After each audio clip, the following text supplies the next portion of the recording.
Mesdames, Messieurs, bonsoir. Merci de nous rejoindre sur la télévision nationale. L'ambassadeur du Venezuela à Sékou Touré, une présence pour remettre au président Alpha Condé la lettre d'invitation de son homologue Nicolás Maduro. Le Venezuela prépare, vous le savez, le 13e sommet des pays non alignés et le chef de l'État guinéen est convié à cet événement. Sanassi Keita. Le président de la République reçoit en audience l'ambassadeur du Venezuela en Guinée. Eddy José Cordova Corsega est venu remettre au professeur Alpha Condé la lettre d'invitation du président Nicolás Maduro pour prendre part au 17e sommet des mouvements non alignés qui aura lieu le 13 septembre au Venezuela. Le président de la République, c'est le professeur Alpha Condé, m'a concédé l'honneur de me recevoir.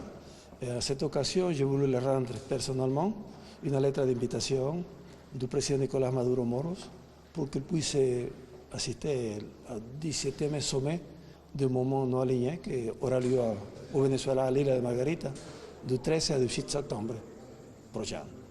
Et l'idée c'est que la Guinée soit représentée à un très haut niveau, comme ça leurs collègues des pays non alignés pourront trouver dans la voie du président Condé la sagesse qui puisse les aider aussi à surmonter et développer le thème de la convocation, que c'est la paix, la souveraineté et le développement en solidarité. C'est le thème des sommets des non-alignés. Eddy Cordova a en outre affiché toute sa volonté au professeur Alpha Condé d'œuvrer en faveur du raffermissement de l'axe de coopération Conakry-Caracas. Le président guinéen invité donc à prendre part à ce 17e sommet. Le Festival national des arts et de la culture, deuxième journée ce mardi, mais retour dans cette édition sur les temps forts de la journée d'ouverture. Hier, une grande cérémonie placée sous la haute autorité du président Alpha Condé. Sanassi Keita. Animation culturelle, danse folklorique, tous les ingrédients sont réunis pour fêter en apothéose ce 15e Festival national des arts et de la culture, FENAC 2016, pour la consolidation de la paix. L'événement, organisé par le ministère de la Culture, des Sports et du Patrimoine historique, mobilise plusieurs talents évoluant dans les domaines des arts et de la culture. Des talents venant des 4 régions naturelles du pays. L'objectif étant de faire découvrir par une saine émulation de véritables virtuoses culturelles et artistiques du pays. Excellence, Monsieur le Président de la République, chef de l'État, protecteur des arts et des lettres, nous vous disons merci, merci d'avoir cru à notre projet en lui donnant une autre existence, celle que nos artistes et nos populations célèbre du 5 au 10 septembre 2016. Excellence, Monsieur le Président de la République, l'un de vos grands chantiers en accédant à la magistrature suprême de notre pays était de redonner à la Guinée son lustre et son image d'antan sur le plan culturel.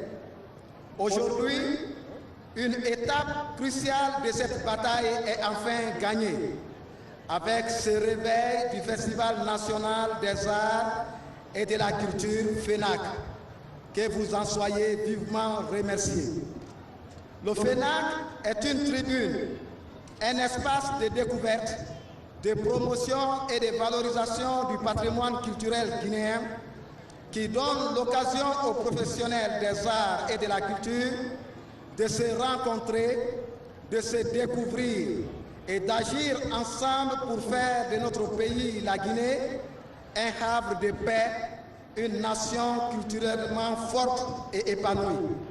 Chers frères artistes, à ceux qui ne nous comprennent pas suffisamment, nous devrons expliquer, et toujours davantage, que le développement ne suppose pas seulement l'amélioration des conditions économiques d'une population, mais il concerne aussi et surtout le potentiel de création et de créativité culturelle qui est le véritable instrument de cohésion et de promotion d'une citoyenneté active. En tant que tissu de la société et moteur interne de tout développement, la culture ne doit pas être considérée comme une simple dimension de notre développement, mais comme un levier et un indicateur principal du développement durable. La culture est ce par quoi un peuple affirme son identité et sa personnalité, non pas contre les autres peuples, mais pour mieux coopérer dans un enrichissement réciproque. C'est cet esprit qui nous réunit aujourd'hui à Conakry en cette année 2016. Monsieur le Président de la République, chef de l'État, pour terminer, permettez-moi de m'acquitter d'un devoir, celui de vous transmettre fidèlement à votre auguste autorité et à l'ensemble du gouvernement les doléances des artistes que vous voyez devant vous. Ces doléances se résument en 4 grands points. L'aide à l'obtention d'un palais de la culture, la construction d'infrastructures culturelles au niveau décentralisé pour mieux booster l'action culturelle dans le pays profond, la mise en place d'un fonds de développement des arts et de la culture afin de mieux financer l'action culturelle nationale. Enfin, la décoration de quelques vétérans et gloires de la culture guinéenne pour des loyaux services rendus à notre nation. C'est sur ces mots que je voudrais terminer, Excellence, Monsieur le Président, mon propos tout en vous remerciant, vous, chef de l'État, grand protecteur des arts et des lettres de Guinée, ainsi que vos distingués invités qui avaient honoré de votre présence cette cérémonie d'ouverture du 15e Festival national des arts et de la culture. L'ambition du président de la République est de faire renaître de leurs cendres les valeurs culturelles et artistiques guinéennes. Des valeurs à l'image des engouements des années 70 où de jeunes talents qui ont brandi haut et fort les couleurs nationales ont pu être décelés. Et c'est pourquoi les responsables du ministère de la Culture, des Sports et du Patrimoine historique ont décerné un satisfecit de reconnaissance au chef de l'État pour son engagement personnel en faveur du rayonnement de la culture et des sports guinéens. Les présidents des institutions républicaines, mesdames, messieurs les membres du gouvernement, mesdames, messieurs les représentants des corps diplomatiques et des organisations multilatérales, nous devons nous féliciter que le ministère de la Culture et des Arts ait renoué avec notre passé. Dialectiquement, tout régime a ses aspects négatifs, mais aussi ses aspects positifs. Car c'est le peuple qui vit sous ce régime et il y a l'action de ce peuple qui ne peut jamais être négative. Donc, si nous devons lutter contre tous les aspects négatifs afin de permettre à la Guinée de prendre son envol, nous devons camper sur les aspects positifs du passé, car c'est notre passé, c'est l'œuvre de notre peuple. Les présidents passent, les régimes passent, le peuple est éternel. Un des acquis de la Première République, c'est la culture. Bien sûr, à l'époque, nous n'avons pas la télévision comme aujourd'hui, la télévision qui est sur le satellite. Mais les ballets africains ont rayonné dans le monde. De l'Afrique, en Europe, en Asie, en Amérique, les ballets africains ont porté le message de la Guinée. Que ce soit les ballets nationaux ou Bembaya Zaz et autres, nous devons être fiers de ce passé. C'est pourquoi il est extrêmement important de renouer avec ce passé. Nous devons être campés sur le passé et assis sur le président pour regarder l'avenir.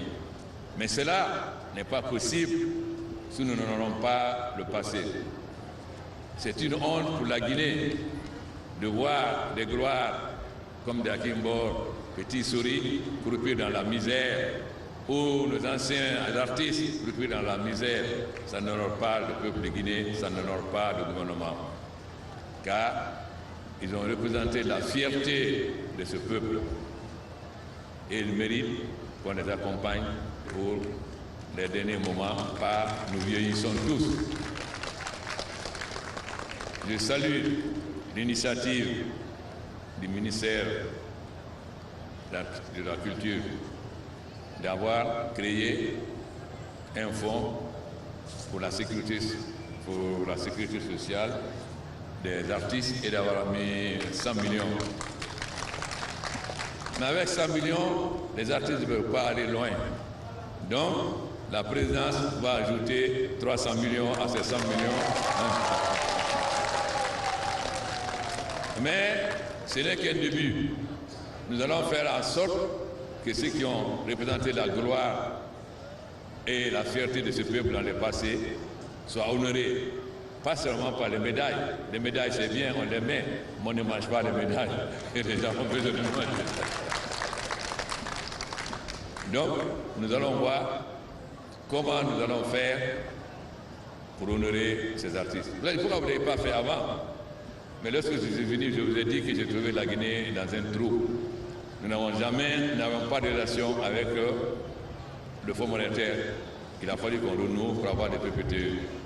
Au moment où nous allons nous lancer, le Bola est venu nous fatiguer. Dieu merci, le Bola est derrière nous aujourd'hui. Et avec l'aide de Dieu, pour la première fois, la Guinée va terminer un programme avec le Fonds monétaire grâce au sacrifice des populations et de toutes les couches. C'est ça qui nous a permis aujourd'hui d'espérer finir le programme formel PPTE avec le Fonds monétaire. Ça veut dire que nous aurons un peu plus de marge de manœuvre pour faire face aux besoins des différentes couches de la Guinée. Takana a parlé des jeunes, a parlé des femmes. Il a oublié les artistes, c'est normal, parce qu'il ne va pas faire sa propre publicité. Mais les jeunes, c'est l'avenir de ce pays. Mais vous savez, aujourd'hui, le grand problème de l'Afrique, c'est le chômage de la jeunesse. Et c'est une bombe à retardement. Mais ce n'est pas la fonction publique qui peut permettre aux jeunes de trouver l'emploi. C'est le développement du secteur privé. Mais comment peut-on développer les industries, l'agriculture, si nous n'avons pas d'énergie? L'Afrique a 1 milliard d'habitants. Sur 1 milliard, 700 millions d'Africains n'ont pas accès à l'électricité. C'est-à-dire 7 Africains sur 10 ne connaissent pas l'électricité. Si nous prenons l'Afrique au sud du Sahara, alors c'est 8 sur 10. C'est pourquoi notre objectif premier, c'est de doter la Guinée de l'énergie, non seulement pour nous, pour notre population, pour nos industries, mais aussi vendre à nos pays voisins qui ont besoin d'électricité. Tout le monde se rappelle une manifestation à Bamako, quand il y a eu coupure. Les gens se baladaient avec des pancartes. Bamako, ce n'est pas Conakry. Parce que la Guinée était la capitale la plus noire de la sous-région. Mais aujourd'hui, c'est nous qui vont nous promener pour dire Conakry, c'est pas Bamako. Mais ce n'est pas ce que nous voulons. Nous voulons que les barrages de Guinée servent à nos frères maliens, sénégalais, mauritaniens, bissau-guinéens, gambiens, etc. pour que tous nos peuples connaissent l'électricité, l'énergie, parce que c'est ça qui permet de développer nos pays. Je remercie donc l'Union européenne qui, en accord avec l'Union africaine, nous sommes en train de mettre en place une gouvernance afin de nous accompagner pour l'énergie renouvelable, c'est-à-dire les barrages d'énergie solaire, éolienne, etc. Nous en sommes reconnaissants, mais nous disons à nos amis que c'est bien de nous accompagner pour l'énergie renouvelable. Mais nous avons besoin d'énergie mixte. Quand vous avez de l'énergie solaire, s'il n'y a pas de soleil, il n'y a pas de courant. Mais en Europe, aux États-Unis, quand il n'y a pas de soleil, ils ont de l'énergie nucléaire. Et le président Kagame a eu un mot très heureux dernièrement à Nairobi. Il a dit « vaut mieux une mauvaise énergie que pas d'énergie du tout ». C'est pourquoi, en plus de l'effort que nos amis font pour nous accompagner, nous-mêmes, nous allons faire en sorte qu'on ait d'autres énergies moins polluantes, mais qui peuvent permettre d'avoir accès. Et progressivement, on les remplacera par l'énergie renouvelable. Avec l'énergie, on peut faire l'irrigation des terres. Aujourd'hui, la Guinée produit une fois par an. Avec l'énergie, nous pouvons faire 3 cultures par an. Nous pouvons augmenter la production des paysans par 4. Avec l'énergie, nous pouvons avoir des usines, parce qu'une usine qui utilise le groupe hydrogène n'est pas rentable. Donc, nous savons la situation des jeunes. Chacun a dit qu'il pleure. Nous connaissons la situation des femmes, mais on ne change pas un pays de façon magique. Le barrage, ça prend 4 à 5 ans. C'est la chose, pour la plupart des choses qu'on développe dans le pays. Mais très souvent, les peuples n'ont pas de mémoire. Ils oublient dans quelle situation ils étaient hier ou avant-hier pour être trop pressés. Mais si nous ne résolvons pas le problème des jeunes et des femmes, la Guinée n'a pas d'avenir. Et si nous n'honorons pas ceux qui ont fait la gloire de ce pays, qui ont porté haut le flambeau de ce pays, si on les trouve dans la misère, cela n'honore pas la Guinée. Alors, il faut que le ministère de la Culture nous fasse des propositions pour voir comment on peut accompagner ces artistes. Ils ne sont pas 1000, ces footballeurs ou ces artistes. Ça ne va pas peser trop pour le budget, parce que ce n'est pas des centaines de milliers. Et je suis sûr que notre ami l'ambassadeur d'Allemagne va nous accompagner, parce que les Allemands aiment beaucoup la culture. Voilà donc, je suis content qu'on renoue. Mais renouer avec le festival, c'est aussi renouer avec les compétitions. Ça veut dire, le festival, c'est aussi la compétition entre les différentes régions pour les classer. Et celui qui gagne doit avoir un certain nombre d'avantages.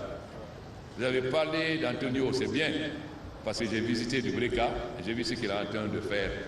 C'est pourquoi nous voulons accompagner les hommes d'affaires. Nous avons créé les champions afin que nos hommes d'affaires puissent non seulement avoir des marchés en Guinée, mais aussi avoir des marchés dans des pays voisins, afin de permettre à la jeunesse guinéenne d'avoir accès à l'emploi. C'est pourquoi nous les encourageons et nous les soutenons. Voilà donc ce que je peux vous dire.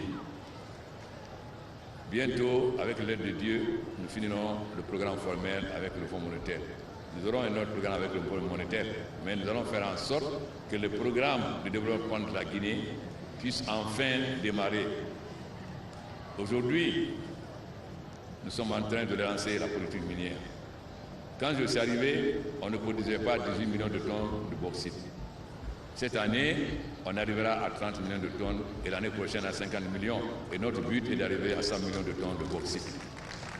Sans compter les autres matériaux. Dieu aime la Guinée, je le dis toujours, parce qu'il nous a dotés de matières premières qu'il faut qu'on appelle scandale géologique. Mais aussi la Guinée est un scandale agricole. C'est pourquoi le président de la Banque mondiale a dit qu'il va nous accompagner afin que la Guinée soit le grenier de l'Afrique de l'Ouest.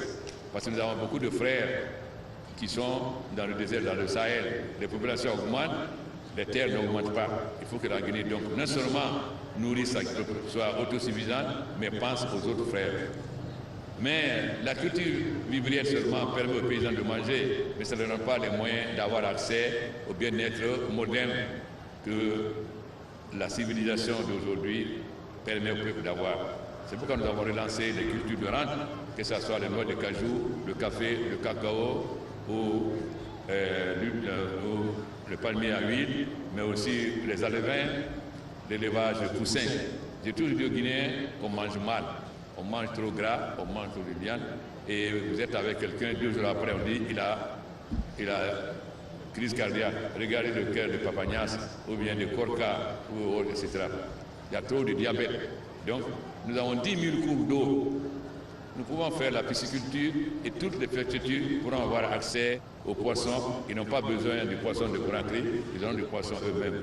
Alors, notre poisson qui est aujourd'hui exporté sur l'Europe à travers les quotas des pays voisins, Dieu merci, nous ne sommes plus sur la liste noire de l'Union européenne.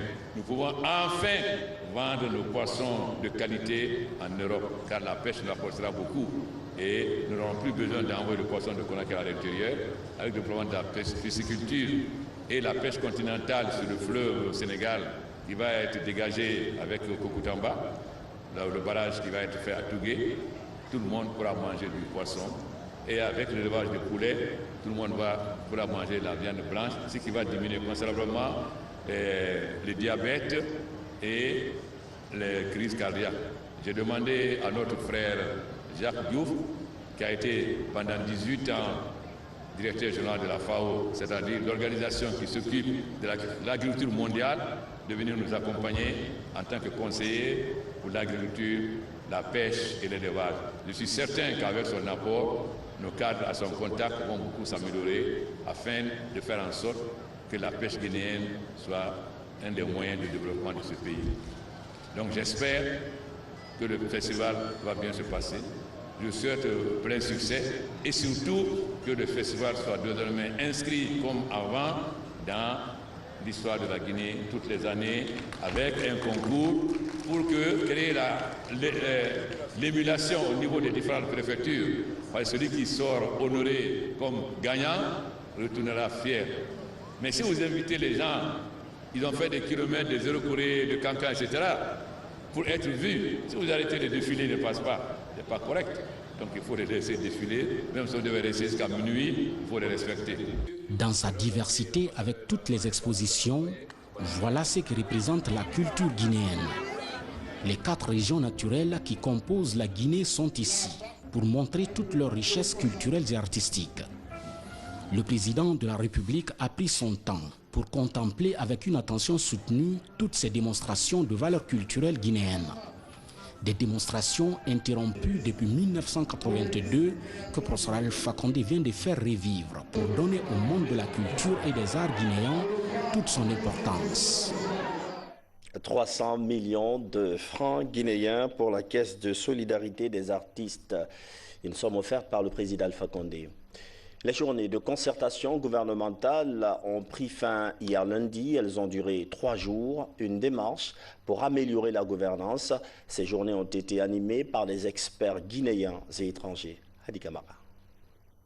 Les défis à relever au sein de l'administration guinéenne sont nombreux. C'est pourquoi le gouvernement a engagé des réformes structurelles et institutionnelles pour rendre moderne et efficace notre administration. Pour ce faire, des experts nationaux et internationaux, membres du gouvernement et secrétaires généraux des différents départements ministériels étaient là pour faire ensemble un véritable diagnostic de notre administration en vue de corriger des imperfections. Ceci nous a permis donc d'identifier les forces et les faiblesses de notre système de coordination de l'action gouvernementale. Les réformes engagées devraient donner une nouvelle impulsion à l'action gouvernementale tout en mettant en place les mécanismes de gestion, de suivi et d'évaluation de l'appareil administratif. La réforme de notre administration est devenue une urgence absolue qui ne peut plus être différée. Car elle est une condition sine qua non et une étape incontournable pour réussir les chantiers de notre développement économique, social et culturel. À cet égard, le chef de l'État a indiqué dans son discours d'ouverture le cap à suivre et les modalités du chemin à emprunter pour réussir notre traversée et arriver à bon port. De nouveaux dispositifs de coordination seront institutionnalisés sous ma direction de manière à favoriser un pilotage rapproché du travail ministériel et la concertation entre les différents départements ministériels.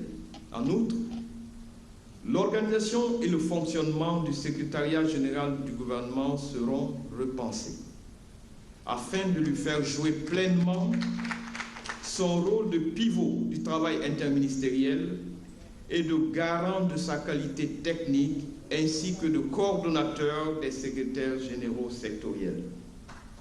Ensemble, ministres et secrétaires généraux devront faire preuve de leadership et s'évertuer à créer l'environnement propice et à développer la communication nécessaire pour obtenir l'adhésion de tous les cadres et agents administratifs placés sous leur autorité.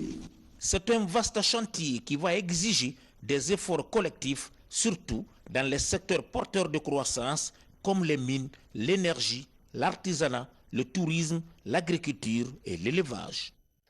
La culture de l'anacarde, on en parlait hier, ce soir on remet ça, séduit par l'engouement que ça suscite à Bokeh. Les groupements paysans qui évoluent dans cette filière ont décidé de faire des semis partout. L'opération transplantation a lieu actuellement même dans les rizières. Kerna Ousmane Diallo.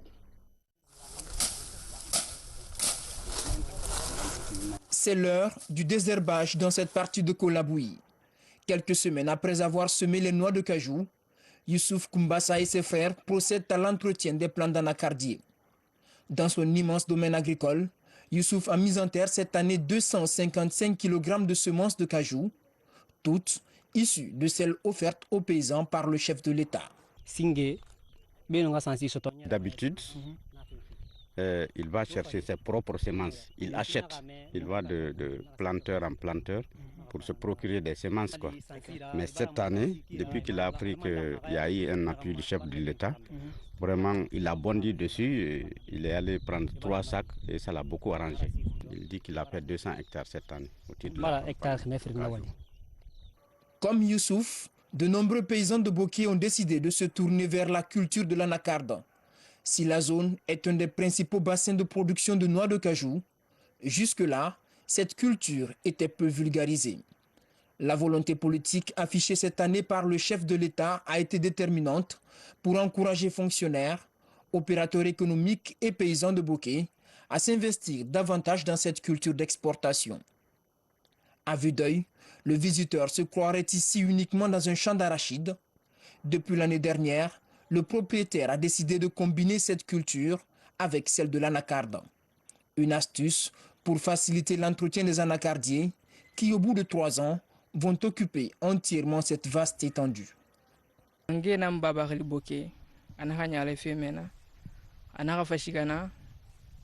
a appris que le gouvernement a envoyé de l'acajou à Boké. Il est allé là-bas, ça n'est procuré une quantité. C'est cette quantité qu'ils ont sémée sur cette bande que vous avez vue là. Eux, ils connaissent l'importance de l'anacarde parce qu'ils ont une autre plantation d'anacarde un peu en bas là, qui leur a rapporté beaucoup d'argent. L'engouement lié à la culture de l'anacarde à Boké n'est pas fortuit. Le prix de la tonne de noix de cajou alléchant, il y a de quoi aiguiser l'appétit des paysans. Pour la réussite de la campagne, des conseillers agricoles poursuivent la sensibilisation et enseignent les méthodes d'entretien des plants. C'est la culture qui enrichit le paysan. Et je viens de la Haute-Guinée, j'ai vu des gens qui n'étaient pas dans les mines d'or. Ils ont passé 3 mois, ils n'ont pas eu d'or. Mais quand ils ont assisté à la vente de l'anacarde, des noix d'anacarde à Mandiana, ils ont pris directement les semences pour venir planter chez eux. Donc ils ont vu que pratiquement c'est plus garanti qu'une mine d'or. Après avoir fait la promotion des cultures vivrières pour l'autosuffisance alimentaire, la Guinée veut relever le défi du développement des cultures de rente. L'anacarde est l'une d'entre elles. Et c'est la fin de cette édition d'information. Merci à vous qui nous suivez à Kamsar, en Belgique et partout dans le monde. Bonsoir.